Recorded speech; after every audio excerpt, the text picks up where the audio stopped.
Hey guys, it's Kate and I hope you're having a great day.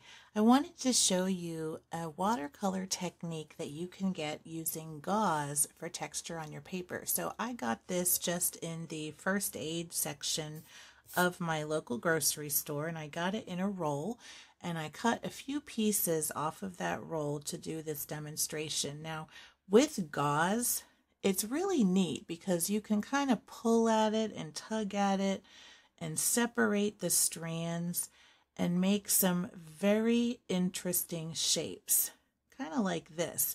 And if you can imagine how this might add some texture to your watercolor, either by adding a different color with it or laying it on top of wet watercolor to soak up some of that color and dry, you can get some really interesting marks on your paper that are very organic, and it's just very easy and fun to do. So I'm going to demonstrate a couple different ways you can use that in your artwork. So first, I'm going to make a very wet blend of some blue from my palette, and I'm just going to kind of mix it in my little mixing well here that's also a sauce cup. I'm making it a very wet mix because I want the gauze to soak up this color. So I'm going to be very liberal spreading color on this page, and you can see the water just kind of sitting there where I'm leaving it with my brush. And I'm just going to kind of dab it in there. And so we have a lot of moisture on our page, so I'm going to take this piece of gauze and lay it right in there. And you can see that cotton in the gauze already soaking up some of that paint. Now, since I've got my paint kind of soaking up right now, I can actually come back in and blot up some of that excess water along the side now that this is all soaked up. You don't have to, but it can help avoid some of those cauliflower marks. So if you want a little bit of a cleaner wash, you can just kind of come in here and dab up the color. But you don't have to. You can just kind of let it go. I'm going to let gravity kind of spread the rest of this out a little bit and let that go. Now another thing we can do, and I'm going to go back into this same blue, but I'm going to do kind of just a regular wash here. And I'm going to make it nice and moist on the page, but it's not going to be a puddle. And what I'm going to do is take my gauze and stretch this one out a bit. And I'm going to take my other little mixing well and mix a different color. So I'm going to mix maybe a nice green color, just like this.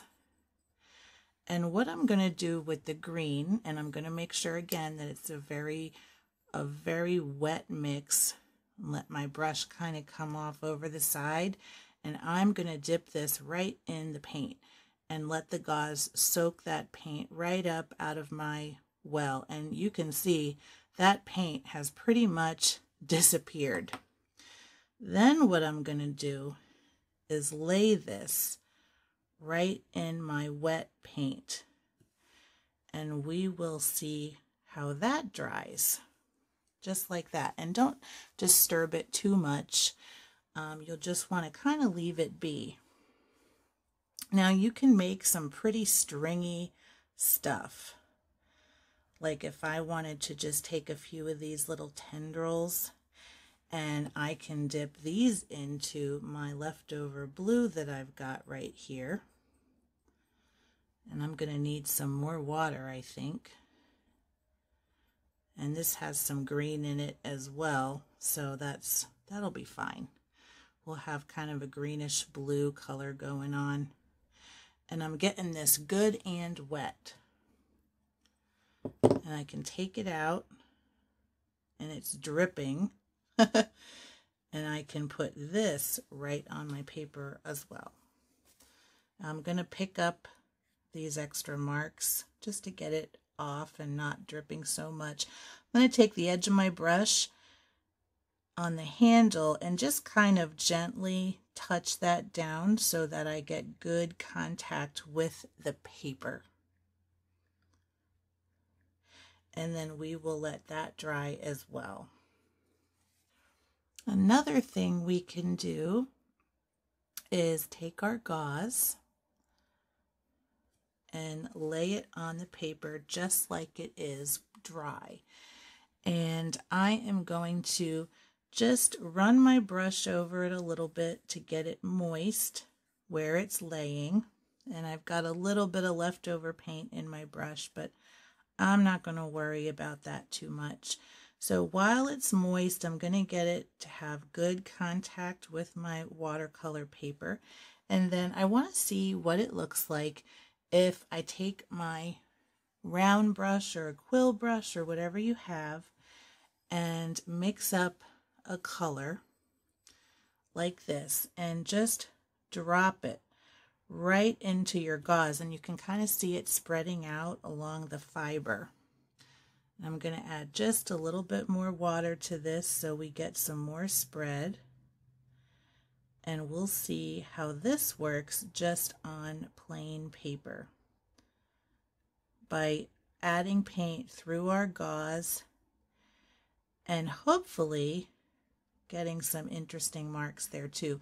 And again, I'm just using the edge of my brush handle just to lightly tap it and make sure that we have good contact with our paper.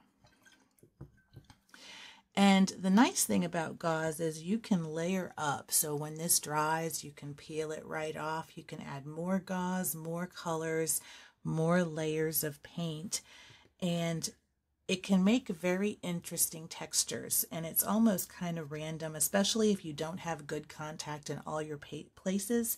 And it also makes a difference how you separate your fibers. So like I pulled these apart quite a bit, but you can see we have a pretty thick section of gauze right here, and so it might leave a pretty solid mark on my paint, versus this is much more stringy, and this is kind of blotchy. So and this is definitely dripping. I dripped on my paper without really meaning to, but we can really play with this and have some fun.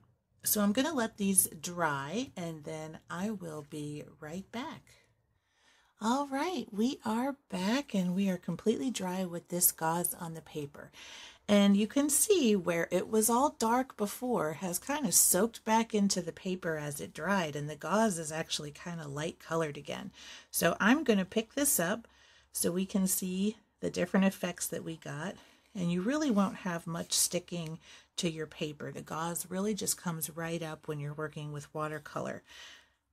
And so it's easy to remove afterward, and then you can just toss it or do whatever you like. You can even maybe try to dip it again if you want, but it's pretty inexpensive, and I like to use fresh gauze anytime I do it. But you can see this beautiful pattern that was left behind by the gauze, and depending on how you stretch those fibers and move them around, you can just get some very, very interesting organic marks, and even some of that little cross hatching there in some random spots from those fibers being woven. And so this is just a really beautiful technique to play around with, especially if you're working in some strategic areas. This actually reminds me of almost like a little bit of a world map.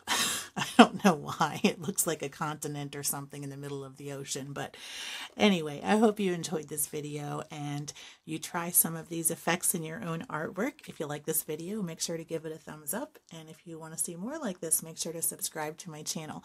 And until next time, keep creating, and thank you for watching. Bye.